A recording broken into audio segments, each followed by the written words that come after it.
Just because you don't hear much about chickenpox these days doesn't mean this itchy childhood illness has disappeared. Health officials say kids are still getting it, primarily because some parents are refusing to vaccinate. NJN News health and medical correspondent Sarah Lee Kessler has more. Thank you, Jim. Chickenpox, or varicella, is a common illness that causes an itchy rash and red spots or blisters all over the body. It is the most common in children, but most people get chickenpox at some point in their lives if they have not had the chickenpox vaccine. What causes chickenpox and how does it spread? Well, chickenpox is caused by the varicella zoster virus. It can spread very easily. First, the varicella virus enters our body. Then it reproduces and multiplies. And then the virus enters our blood. Now, you can get this virus from any infected person who sneezes, coughs, or shares food or drinks with you. You can also get it if you touch the fluid from a chickenpox blister.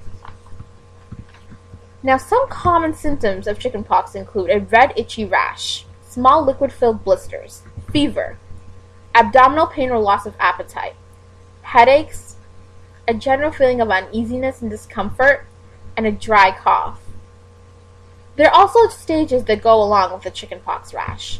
First, it's a macule, then a popule, then it becomes filled with fluid. Then it finally begins to crust and scab and covers up most of the broken blisters, but this takes several more days to heal completely. It usually takes 14 to 16 days to get the symptoms of chickenpox after you've been around someone with the virus. This is called the incubation period. Now, if you do happen to get the chickenpox, you're advised to see your doctor right away. There are several things that can be done at home also to help relieve the symptoms that prevent skin infections. Calamine lotion and oatmeal baths may help relieve some of the itching, and keeping fingernails trimmed short may help prevent skin infections caused by scratching blisters. And also using non-aspirin medication to relieve fever from chickenpox. The best way to prevent chickenpox is to get the chickenpox vaccine. Children, adolescents, and adults should have 2 doses of the chickenpox vaccine. Now, even after the vaccination, if you end up getting chickenpox, it's usually very mild. After you have the chickenpox, then you're likely not to get it again, but the virus still stays in your body.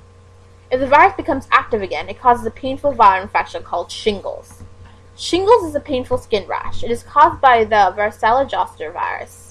Shingle usually appears in a band or a small area on one side of your face or body. It's also called the herpes zoster. Now, what are the symptoms of shingles? Shingle symptoms happen in stages, just like the chickenpox. At first, you might have a headache or be sensitive to light. You might also feel like you have the flu. Then you might feel itching, tingling, or pain in certain areas. That's when a band or strip or a small area of rash may occur days later. The rash then turns into blisters. How can shingles be treated? Shingles is treated with medicines. These medicines include antiviral medicines and medicines for pain. Starting antiviral medicine right away can help your rash heal faster and be less painful.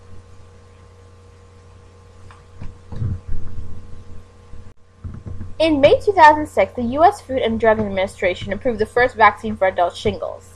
This vaccine is approved for use in adults ages 50 and over who had the chickenpox. Now remember, shingles and chickenpox are highly contagious. Similar to chickenpox, the time prior to healing or crusting of the blisters is the contagious stage of shingles. Once all the blisters are crusted over, the virus can no longer be spread and the contagious period is over. Now remember, to avoid all these difficulties that the chickenpox and shingles cause, all one must do is get the chickenpox vaccine. This is Akila, signing off.